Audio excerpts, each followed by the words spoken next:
vais sans tarder rentrer dans cette série. Combien savent de quoi on va parler ce matin? Alors j'ai entendu un peu de tout et un peu, mais c'était pas en stéréo. Donc on parle de quoi? L'Apocalypse. L'Apocalypse, mais en particulier. Et on est arrivé à quelle église? Philadelphie. Philadelphie. Alors cette église-là ne se trouve pas aux États-Unis, contrairement à ce qu'on pourrait penser de la ville qui porte le même nom. Elle se trouve, comme vous le savez, d'ailleurs, elle se trouve où? En Turquie. On va voir la carte qui va s'afficher. Enfin, je regarde de ce côté-là. Donc c'est la 6e église.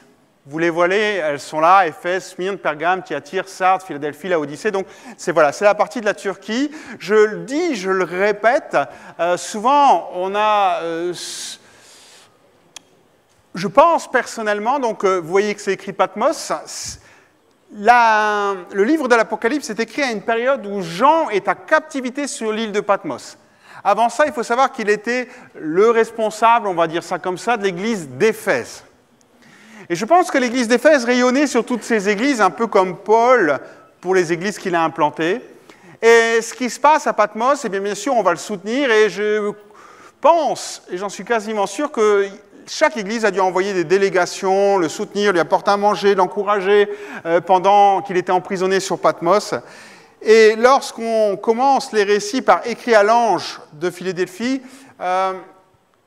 permettez, après ça n'engage que moi, vous n'êtes pas obligé de me croire, mais moi je préférerais mettre écrit au messager de l'église de Philadelphie, puisque le mot angelos, ça signifie aussi bien messager que ange, et que tout compte fait, je le dis souvent, je ne vois pas pourquoi Dieu demanderait à un homme d'écrire à un ange. C'est un non-sens.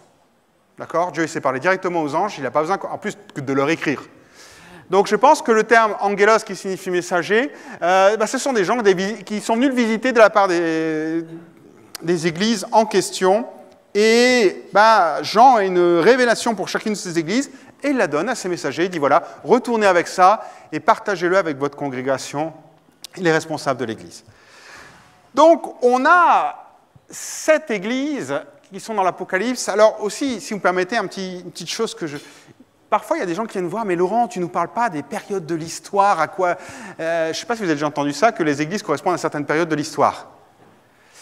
Alors, désolé pour ceux qui y croient, moi, j'y crois pas.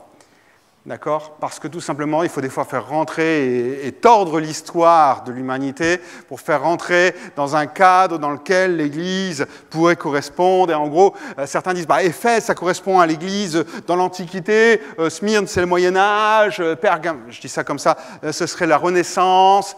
Non, je dirais, tordons pas le sens des Écritures à ce point-là. N'allons pas chercher des choses qui ne sont pas écrites. Il y a déjà tellement de choses riches dans tout ce qui est écrit.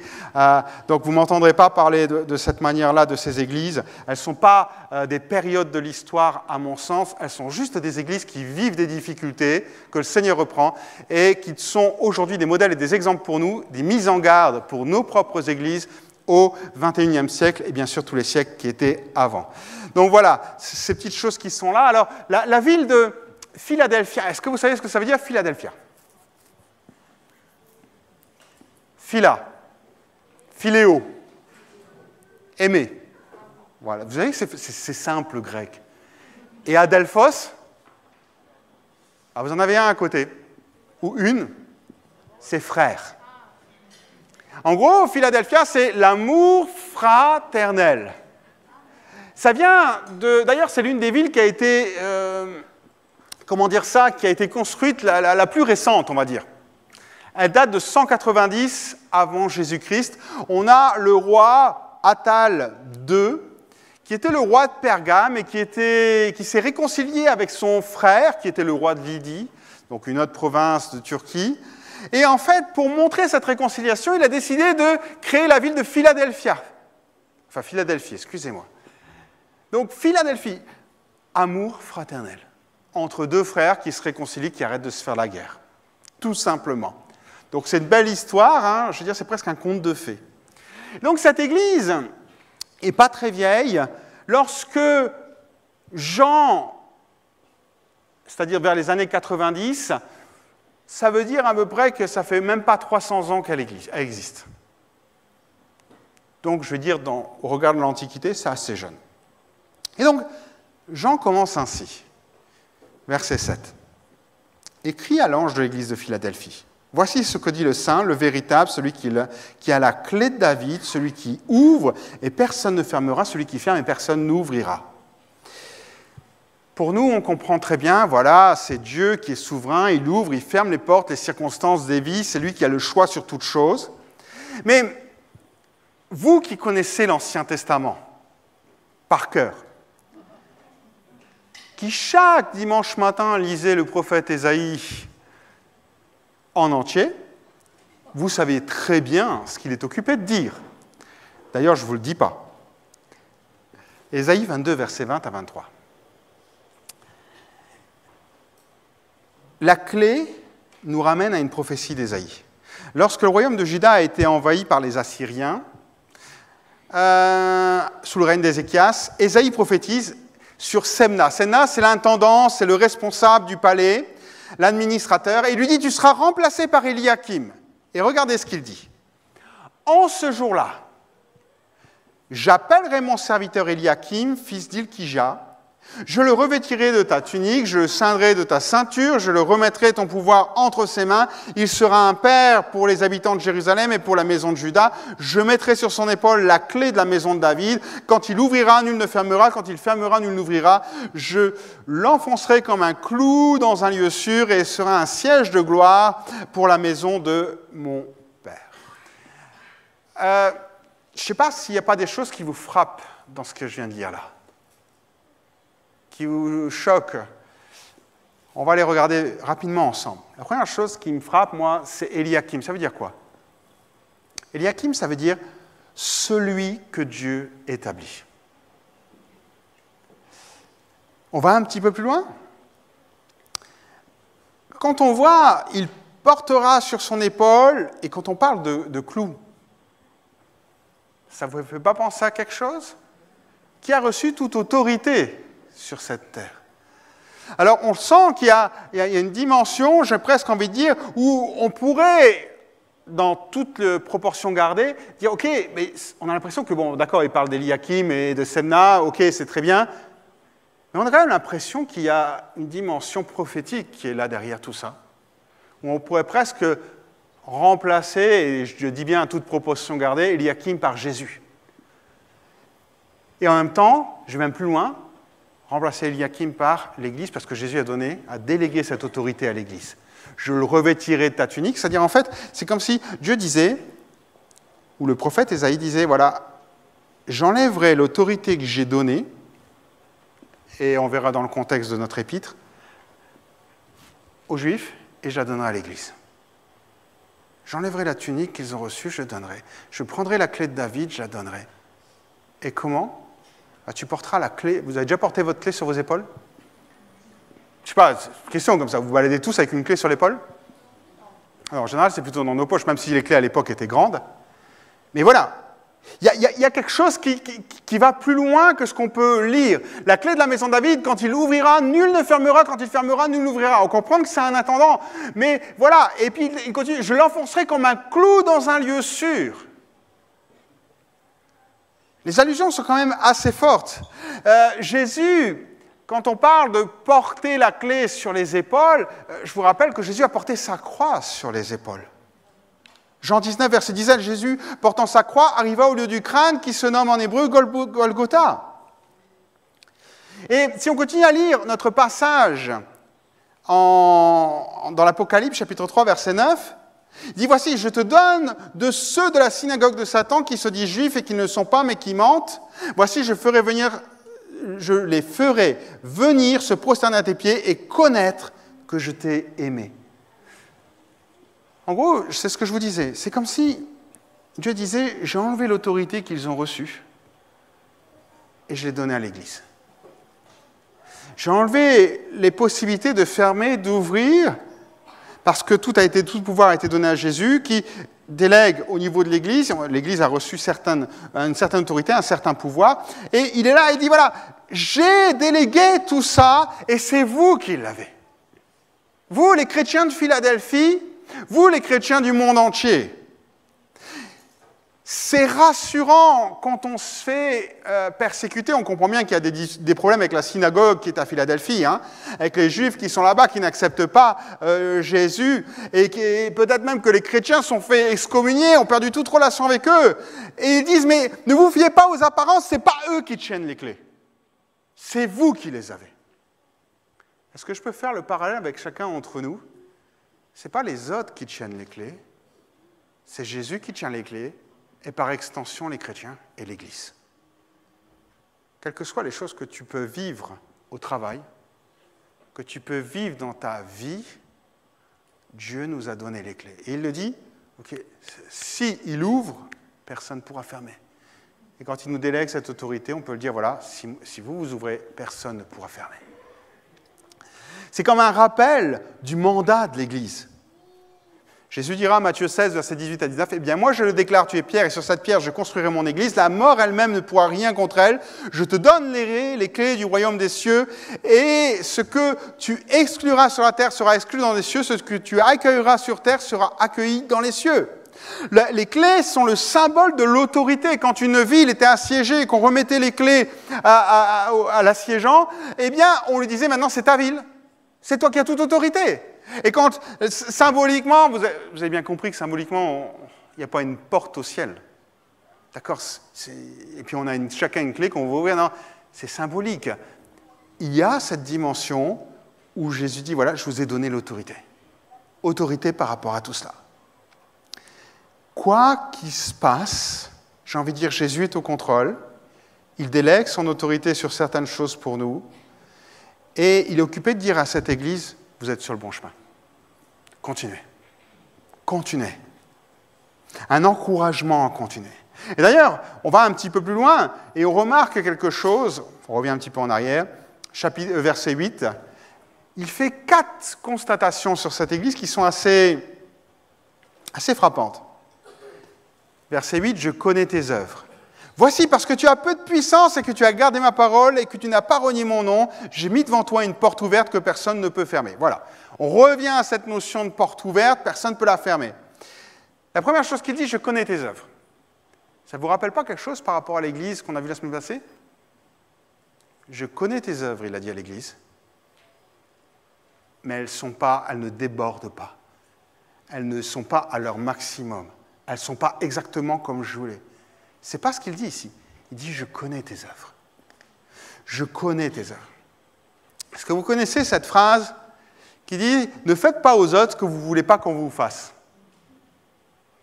Oui, non? Ok. Est-ce que c'est dans la Bible? Ne répondez pas surtout. Non, ce n'est pas dans la Bible. Vous savez pourquoi ce n'est pas dans la Bible? Parce que cette phrase-là nous invite à être passifs. Ne fais pas aux autres ce que tu ne veux pas qu'on te fasse. C'est-à-dire que tu ne bouges pas. La Bible, elle est différente. Elle dit, tout ce que vous voulez que les gens fassent pour vous, aussi faites-le pour eux. La Bible nous invite à être actifs. Non pas à ne pas faire, mais à faire les choses pour les autres. Et les œuvres qui étaient là, certainement, à Philadelphie, c'était des œuvres où les gens faisaient ce qu'ils pensaient être bien, ce qu'ils auraient aimé qu'on leur fasse. Ils ne sont pas passifs, dans le style « je ne fais rien de mal, je suis là, voilà, je ne t'embête pas ». Non, je veux aller plus loin. C'est comme, permettez-moi de faire une petite parenthèse et de remercier tous ceux qui ont travaillé pour les espaces verts il y a 15 jours. Petit geste insignifiant, mais où ils disent, au travers de ce qu'ils ont fait, ils disent tout simplement, moi je veux faire quelque chose, parce que chez moi, mon jardin, il est bien entretenu. Alors je veux que l'église soit bien entretenue. Je veux faire les choses pour les autres, je veux que quand on arrive, on soit bien accueilli, parce que déjà, rien que l'aspect extérieur est un plus. Donc merci encore à tous ceux qui ont fait les espaces verts. Là, il y a 15 jours ou 3 semaines, je n'étais pas là, désolé, mais voilà, merci à vous. Parce que c'est vous qui contribuez au bien-être de l'Église. C'est toujours plus accueillant. Imaginez qu'il y ait des ronces devant la porte. ou des trous pleins de boue et que tout le monde rentre comme ça. Bon, je m'arrête là. Il y a une autre chose que Jésus souligne. Je connais tes œuvres. Tu as peu de puissance. Alors ça m'a interpellé parce qu'aujourd'hui, on est tous à la recherche de puissance. Tous. On veut vivre la puissance. On veut, quand on jeûne, il y a des choses, on veut voir des miracles, on veut voir des choses qui se passent, et on veut voir plein de choses. Et Jésus leur dit, mais tu n'as pas de puissance.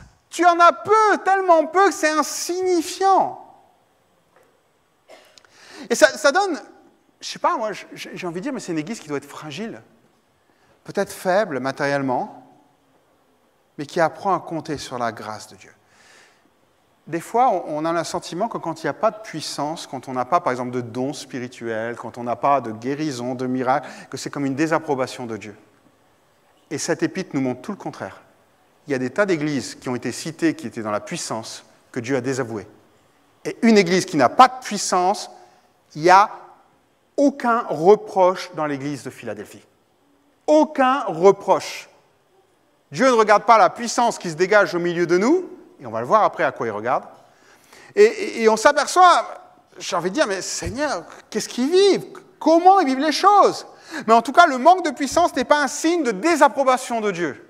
Bien au contraire, on va le voir. Paul dira ceci, vous le connaissez, ce moment où il parle de qu'il prie 3 fois le Seigneur d'éloigner cette épreuve de lui.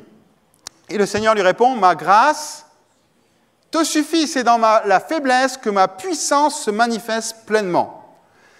Ici, beaucoup imaginent que ces problèmes de santé qui sont là, personnellement, je ne pense pas que ce soit lié aux problèmes de santé de Paul. Je pense plus que c'est les combats et les difficultés qu'il rencontre dans le ministère. Si vous regardez le contexte, vous regardez un petit peu avant, un petit peu après, vous apercevoir que ça parle de persécution, que ça parle de problématiques qu'il a avec les gens qui passent derrière lui, qui sabotent son travail, etc.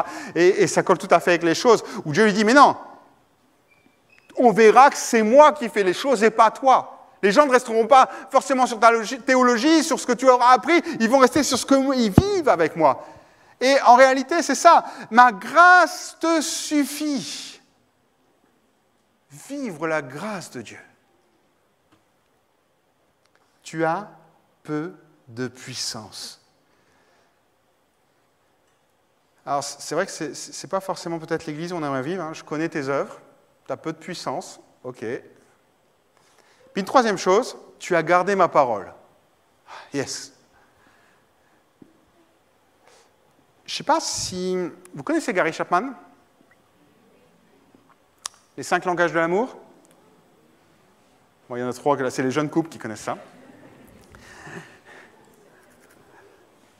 On est tous sensibles à certaines formes d'affection ou de marque d'amour.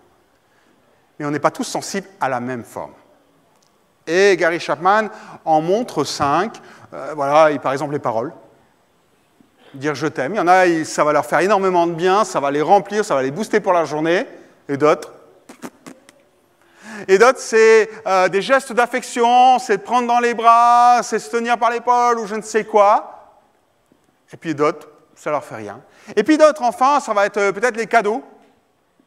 Parce que c'est aussi une marque d'amour. Puis d'autres, les cadeaux, ça ne représente rien. Bref, on a chacun nos marques. La difficulté qu'on a, c'est de comprendre que les autres n'ont pas la même que nous. Et que si on veut toucher les autres, il faut apporter la même marque d'affection qu'ils souhaitent avoir. En gros, il faut aimer les autres là où ils attendent d'être aimés. Qu'est-ce que Jésus aime que l'on fasse? Comment lui montrer qu'on l'aime? Quelle est la chose qui, permettez-moi de dire ça comme ça, qui touche profondément le cœur de Jésus? Est-ce que c'est quand on lui dit dans la louange « Je t'aime, Seigneur » ? C'est bien. Est-ce que c'est quand on lui offre un cadeau ? Donc un sacrifice, quelque chose qui est là ? Alors physiquement, faire des gestes, ça va être un peu plus compliqué. En tout cas, ce qui est formidable dans la parole de Dieu, c'est que Dieu le dit comment.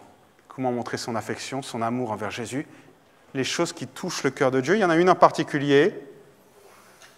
Jésus lui dit, si quelqu'un m'aime, il obéira à ma parole. Mon Père aussi l'aimera, nous viendrons à lui, nous établirons notre demeure chez lui. Ce qui touche le cœur de Dieu, plus que toute autre chose, c'est la manière dont nous vivons la parole et dont nous l'appliquons dans nos vies. C'est quand chaque matin on se lève et dit, Seigneur, qu'est-ce que je peux changer pour te montrer que je t'aime ? Qu'est-ce que je peux faire de ma vie pour que tu constates combien je t'aime ? Est-ce qu'il y a des travers ? Est-ce qu'il y a des choses qui ne vont pas ? Est-ce qu'il y a des choses sur lesquelles j'ai eu un laisser-aller ? Et toutes ces choses-là, Seigneur, moi je veux les vivre, je veux te montrer que je t'aime. Et l'Église de Philadelphie, elle fait une chose, elle montre à Jésus qu'elle l'aime en gardant sa parole. Et c'est la plus belle chose. C'est pour ça que Jésus ne lui reproche rien. Parce qu'elle n'a pas de puissance, elle n'a rien de particulier, mais par contre, qu'est-ce qu'elle aime Jésus ? Qu'est-ce qu'elle aime Jésus ? Le plus important dans une église, c'est la puissance ou c'est de manifester notre amour pour Jésus ? On est tous d'accord. Quelle est notre motivation pour vivre la parole de Dieu ? Parfois, on est motivé, ah ben mais il faut que j'aille parce que c'est marqué, puis on m'a enseigné depuis que je suis tout petit, ou il faut que je fasse ça parce que c'est marqué. Notre première motivation pour vivre la parole de Dieu, c'est parce qu'on aime Jésus et qu'on veut lui montrer. On n'est pas des légalistes. On n'est pas là à devoir appliquer certaines choses parce qu'on est sous une loi et puis on a peur qu'il y a quelque chose qui nous tombe dessus. Il y en a même qui deviennent tellement comme ça qu'ils sont superstitieux au final. On n'est pas des gens superstitieux.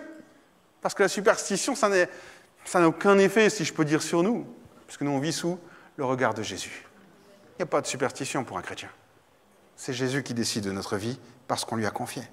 Donc notre motivation et la motivation de l'Église de Philadelphie, c'était vivre la parole parce qu'ils aiment Jésus. Et enfin, il continue avec autre chose. « Tu n'as pas renié mon nom ». Alors, on le sait que dans l'Empire romain, au 1er siècle, c'était facile de renier le nom de Jésus parce qu'il y avait une telle pression où on vous demandait d'adorer l'empereur, ou d'assister socialement aux fêtes qui étaient organisées à droite, à gauche. Bref, ils n'ont pas renié le nom de Jésus. Ce nom par lequel on a été sauvé, ce nom par lequel on prie, ce nom parfois où on peut être la risée des gens ou incompris, ce nom par lequel on reçoit la force, la grâce d'aller plus loin. Tout compte fait, cette Église a gardé le cap, elle a gardé l'essentiel. Elle est allée jusqu'au bout. Jusqu'au bout. Philadelphie était une église persévérante. Verset 10, il dit « Parce que tu as gardé la parole de la persévérance, en moi je te garderai aussi à l'heure des tentations qui va venir sur le monde entier pour éprouver les habitants de terre. » Vous avez remarqué, c'est facile d'obéir à la parole de Dieu tant qu'il n'y a pas d'épreuve, tant que ça ne devient pas compliqué, tant que ça ne nous demande pas trop, c'est facile. Et Jésus leur dit, mais vous concernant, tu as persévéré. Ce n'est pas juste garder la parole un jour dans la semaine, mais c'est au travers des jours, des mois, des années. Tu as gardé. Tu es passé par différentes difficultés, mais tu as gardé ma parole. Tu ne vis pas grand-chose, mais tu ne t'es pas découragé. C'est ce qu'il est dit, en gros. Tu as peu d'œuvres, mais tu ne vis pas grand-chose, mais tu ne t'es pas découragé. Ils étaient fidèles, persévérants dans leur travail, la pratique de la parole, la relation avec Jésus. Jacques 1, versets 3 à 4 nous dit ceci. « Car vous le savez, la mise à l'épreuve de votre foi produit l'endurance. » Alors ici, c'est persévérance aussi, c'est le même mot. Traduit différemment, mais c'est le même mot. « Mais il faut que votre endurance aille jusqu'au bout de ce qu'elle peut faire pour que vous parveniez à l'état d'adulte et soyez plein de force, les hommes auxquels il ne manque rien. » La persévérance nous conduit vers la maturité. Ce n'est pas parce que tout va bien, on a obéi à 2-3 versets dans la Bible où le Saint-Esprit nous a conduits, qu'on est devenus des gens matures. Ça va durer sur le temps, ça va prendre du temps, ça va demander des efforts et ça va nous conduire dans cette dimension où on va être des gens matures, mûrs, des adultes, comme le dit la Bible. Quelqu'un dira ceci, le caractère se compose de ce que tu fais à la 3e et la 4e tentative.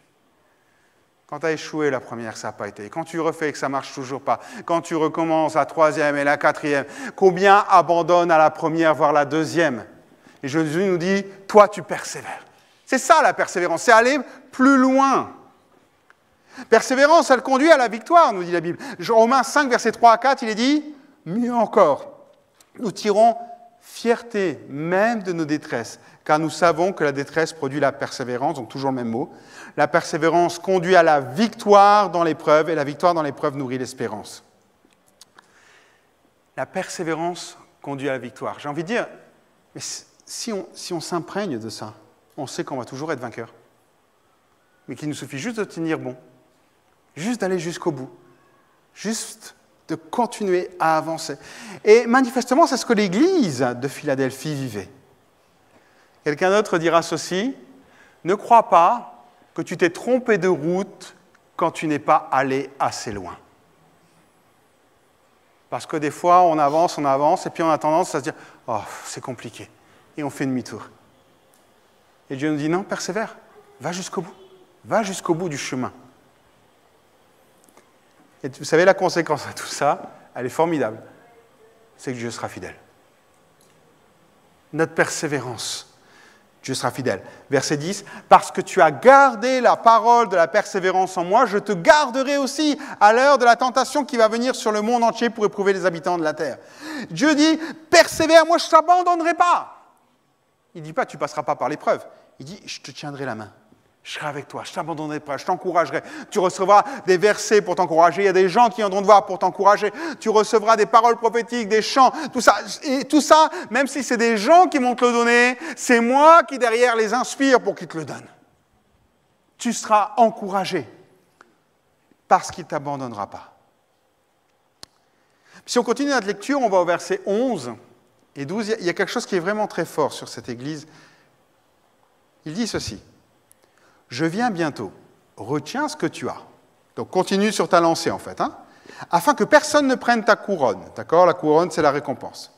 Celui qui vaincra, je vous fais parce que je ne reviendrai pas dessus, celui qui vaincra, donc ça veut dire qu'il y a un combat, des difficultés. Okay ? On ne peut pas vaincre sans combat. « Je ferai de lui une colonne dans le temple de mon Dieu et il n'en sortira plus. J'écrirai sur lui le nom de mon Dieu et le nom de la ville de mon Dieu, de la nouvelle Jérusalem qui descend du ciel auprès de mon Dieu et mon nom nouveau. » En gros, du vainqueur, je ferai un pilier. L'église de Philadelphie est une église qui est jeune, mais qui a connu déjà des grosses difficultés. En l'an 17, après Jésus-Christ, il y a eu un tremblement de terre dans la région et la ville. Le tremblement de terre était tellement puissant que les gens ont eu peur. Puis après, vous savez comment c'est un tremblement de terre, il y a un tremblement de terre, puis après il y a encore d'autres secousses qui viennent par la suite, etc. Ils ont tellement eu peur que pendant, tenez-vous bien, 3 ans, ils ont vécu à l'extérieur de la ville dans des tentes. L'empereur de l'époque, qui était l'empereur Tibère, a envoyé des moyens de reconstruire la ville. Je ne sais pas si vous imaginez, il est à Rome, on n'est pas ici avec les Facebook, les médias et tout ça, mais il a envoyé les moyens pour reconstruire la ville. Il a exonéré pendant 5 ans tous les gens de la ville de Philadelphie de toutes les taxes imaginables et possibles. Tout ça pour qu'ils puissent... On voit ce par quoi la ville est passée. Et là, Jésus dit une chose. Alors vous allez dire, tu vas en venir où ? Ben, il nous parle de colonne. Celui qui vaincra, je ferai de lui une colonne. Vous avez déjà vu des ruines dans l'Antiquité ? Des temples d'Athéna ou d'autres choses en Grèce ? Quelle est la seule chose qui reste ? Les colonnes, hein ? La seule chose qui reste, c'est les colonnes. Le plafond, c'est normal, il n'y a plus de meubles, non, c'est même pas, mais il y a des colonnes. Des colonnes, et ça, c'est les colonnes de l'Église qui a été construite au VIe siècle, ce n'est pas celle que les chrétiens ont vécue, mais au VIe siècle, c'était l'église Saint-Jean, une espèce de basilique. Et je ne sais pas si vous voyez, et aujourd'hui, et je trouve ça un clin d'œil formidable de la part de Dieu, la seule chose qui reste de cette église, c'est ça. D'ailleurs, je vais aller même plus loin, c'est le seul témoignage chrétien dans la ville. Il n'y a plus de chrétiens. C'est le seul témoignage, c'est ça. L'église, et lorsqu'on voit les ruines, la seule chose qu'il n'y a pas encore aujourd'hui, c'est ces colonnes. Aujourd'hui, il reste, vous en voyez 3, en fait, il n'y en a que 3, il reste les 3 colonnes de l'église du VIe siècle. Parce que la colonne, c'est un exemple de stabilité. La colonne, on peut s'appuyer dessus. La colonne, ça bouge pas. Et ça contraste avec la ville et le côté sismique et les peurs que les gens avaient et l'insécurité qui régnait dans cette ville parce qu'on avait peur que ça recommence. Rappelez-vous, c'était en 17. 3 ans après, ils n'étaient toujours pas rentrés. En gros, ça fait 70 ans, il y en a peut-être même qui ont connu ces tremblements d'air qui sont encore là et qui le racontent. Il n'y a pas de télévision à l'époque. On raconte les histoires de tous les soirs au coin du feu. Donc tout le monde les connaît, ces histoires-là. Et là, Dieu dit, mais vous êtes peut-être dans une ville, les choses humaines sont instables, il peut y avoir des tas de choses qui se passent, mais vous serez des colonnes. Vous serez des colonnes. Des symboles de stabilité, indestructibles, qu'on ne déplacera pas. Rien ne peut vous enlever du temple. Rien ne peut vous enlever du temple. Et c'est lequel, le temple? Le temple de Dieu. Vous allez être des colonnes dans le temple de Dieu. Je veux dire, si on devait juste, chacun pour notre part ici, être des colonnes, je ne vous dis pas la grandeur du temple. Mais on sera des milliards. Alors je ne vous dis pas la grandeur du temple, encore plus. Des milliards de colonnes qui seront là. Et là, il y a une phrase qui arrive, verset 12, « J'écrirai sur lui le nom de mon Dieu et le nom de la ville de mon Dieu, de la nouvelle Jérusalem qui descend du ciel d'auprès de mon Dieu et mon nom nouveau. » Donc je ferai de lui une colonne, très bien, et j'écrirai sur lui le nom de mon Dieu. Alors, on le retrouve encore, cette pratique aujourd'hui, pas dans nos églises, mais dans l'Antiquité, on écrivait le nom des personnes importantes de la ville sur les colonnes. Okay, vous avez été un donateur, vous avez été quelqu'un d'important pour la ville, un grand général, et bien ce qu'on allait faire, c'est qu'on allait écrire votre nom sur les colonnes du temple ou des monuments de la ville. Colonnes qui ne bougent pas, qui restent, qui passent le temps. Vous voyez avec les Égyptiens, il y a plein de choses qui sont des hiéroglyphes qui sont peints sur les colonnes. Ben là, c'était pareil, on marquait le nom. Et Jésus reprend cet exemple. Mais vous et moi, on ne veut pas être mis à l'honneur. On n'est pas là pour ça, nous, la seule personne qu'on veut honorer. D'ailleurs, vous l'avez remarqué, ce n'est pas notre nom qui va être inscrit sur les colonnes. C'est le nom de qui? C'est le nom de la personne la plus importante dans nos vies qui sera écrite sur nous. C'est le nom de la personne la plus importante dans nos vies. De la même manière qu'à l'époque, le nom des personnes importantes de la ville était écrit sur les colonnes, ben nous maintenant, lorsqu'on sera dans le temple de Dieu, c'est le nom de Jésus qui sera inscrit sur la colonne que nous représentons. Ça montre tout simplement à l'église de Philadelphie que les gens importants, la seule personne qui comptait, c'était Jésus. Et Jésus le reconnaît et dit, je le sais. Alors voilà ce qui se passera dans l'éternité. Ce sera mon nom, ou le nom du Père, comme vous voulez, qui sera inscrite. Ça revient à comprendre une chose. L'objectif de l'église de Philadelphie, et je vais conclure là-dessus, ce n'était pas de vivre la puissance. Aujourd'hui, on a beaucoup de gens qui recherchent la puissance, qui vont à des séminaires, qui vont ceci. Et j'ai rien contre, et je crois au miracle. Mais j'ai parfois le sentiment qu'on est plus occupé de dire « Seigneur, montre-moi que tu m'aimes en me guérissant. Montre-moi que tu m'aimes en me baptisant du Saint-Esprit. Montre-moi que tu m'aimes en faisant ressentir ta présence. » Mais beaucoup moins souvent, « Seigneur, je vais te montrer que je t'aime en obéissant, en appliquant ta parole dans nos vies. » Philadelphie se présente comme l'église de l'Apocalypse qui est agréable à Dieu, pas par sa puissance. C'est peut-être même la ville la moins développée, la moins importante des 7. Et pourtant, c'est l'église qui reçoit tous les encouragements. Dans sa manière de vivre la parole, dans sa relation avec Jésus, dans sa persévérance. Elle paraissait pas forte aux yeux des gens, peut-être même que c'était une église qu'on aidait, qu'on ne regardait pas. On n'avait peut-être même pas envie d'aller dans cette église-là. On aurait préféré aller dans les églises des villes à côté. Et pourtant, lorsque Jésus regarde, il dit « Vous êtes plus fort que les autres. Parce que vous ne vous êtes pas accroché à ce que vous pouvez recevoir de moi, vous êtes accroché à me faire plaisir. Vous êtes accroché à m'aimer. Et puisque c'est comme ça, ben je vais vous montrer que vous avez une autorité. Les portes qui seront ouvertes ne pourront être fermées.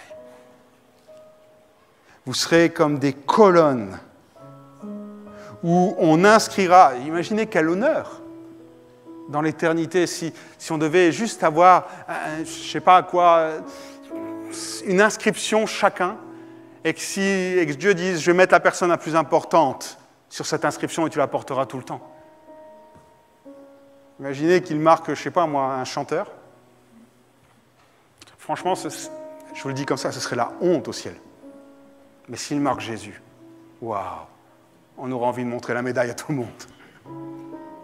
Mais ça reflète ce qu'il vivait sur terre. Les chrétiens sont invités à venir des colonnes. Et ils persévèrent, même quand il ne se passe pas grand-chose. Pourquoi ? Parce qu'ils aiment Jésus. C'est une église qui ne recherche pas les preuves d'amour de la part de Jésus. J'ai envie de dire, les preuves d'amour, ils l'ont reçues. Car Dieu a tant aimé le monde qu'il a donné son Fils unique. La preuve d'amour sublime, elle est là. La plus grande preuve d'amour a été donnée. Et là, ils sont plutôt dans le côté « je veux rendre à Jésus ». Et continuellement à chercher à manifester leur amour à Jésus en obéissant à sa parole. Je ne vais pas aller plus loin, je ne vais pas faire d'appel particulier. Je pense que chacun peut se laisser interpeller par ça. Et ma question que je vous pose et que je me pose moi-même, Seigneur, comment je peux te faire plaisir ? Comment je peux te montrer que je t'aime ? C'est bien de dire que je t'aime dans la louange. C'est bien de faire plein de choses dans les services dans l'Église. C'est des belles choses, on le fait pour Jésus. Mais ce que Jésus attend par-dessus tout, c'est « garde ma parole ». Avance avec elle, grandis, peaufine les choses. Alléluia. Je voudrais laisser juste quelques instants, on va baisser les yeux, chacun pour notre part. Et je voudrais, juste pendant que la musique joue, qu'on puisse chacun peut-être réfléchir et se dire au fond, « Seigneur, montre-moi ce que tu veux que je garde dans ta parole. Peut-être quelque chose que tu veux que je fasse, que je mette en pratique, quelque chose que j'ai oublié ou pas, ou quelque chose tout simplement qui doit être là. Que chacun, pour notre part, on laisse le Saint-Esprit. Je laisse quelques secondes de silence et chacun, on regarde au fond de soi-même.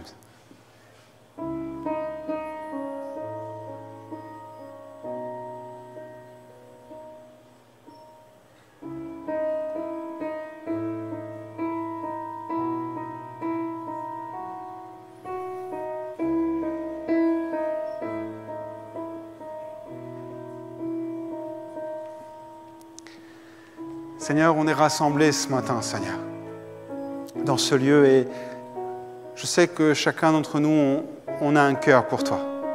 Des fois, on ne sait pas comment l'exprimer, des fois on est peut-être maladroit, des fois on manque de persévérance. Peut-être que des fois même il y a des maladresses de notre part. Alors Seigneur, viens nous aider à corriger tout ça. Que tu puisses avoir le même regard sur notre Église que tu l'avais sur l'Église de Philadelphie. Que tu puisses simplement nous aider à garder ta parole. Non pas dans un coffre-fort, mais de manière vivante, qu'elle soit visible par tout le monde, parce que nous la mettons en pratique. Seigneur, bénis maintenant chacun. Aide-nous dans nos travers. Est-ce que tu as mis peut-être dans le cœur de quelques-uns ce matin de travailler, d'avancer ? Je prie vraiment pour que ça prenne place, pour que ta grâce nous aide dans les moments plus compliqués, que nous puissions persévérer, coûte que coûte. Alors Seigneur, merci, parce que tous ici, autant que nous sommes, nous avons envie et un seul désir, progresser avec toi.